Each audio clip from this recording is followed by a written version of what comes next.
Corona संसर्ग बाधितांची संख्या अकोला जिल्ह्यात झपाट्याने वाढत असून अकोट तालुक्यातील ग्रामीण भागात प्रादुर्भाव पोहोचल्याने नागरिकांनी अधिक सतर्क राहण्याची गरज निर्माण झाली आहे।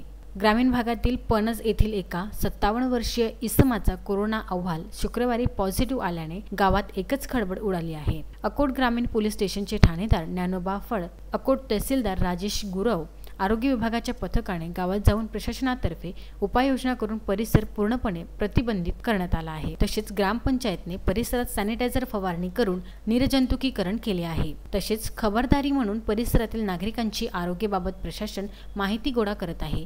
तसेच रुग्णाच्या संपर्कातील लोकांची माहिती प्रशासन घेत असून त्यांच्या परिवारातील लोकांना क्वारंटाईन करण्यात आले आहे। अकोट तहसीलदार राजेश गुरव, आरोग्य विभागाचे तालुका अधिकारी डॉक्टर तोरणेकर, अकोट ग्रामीण ठाणेदार ज्ञानोबा फळ तसेच ग्रामपंचायतचे ग्रामसचिव, सरपंच गावातील परिस्थितीवर लक्ष ठेवून असून प्रशासनाने गावातील नागरिकांना सहकार्य करण्याचे आवाहन करण्यात आले आहे। सारंग कराडे, विदर्भ न्यूज, अकोट।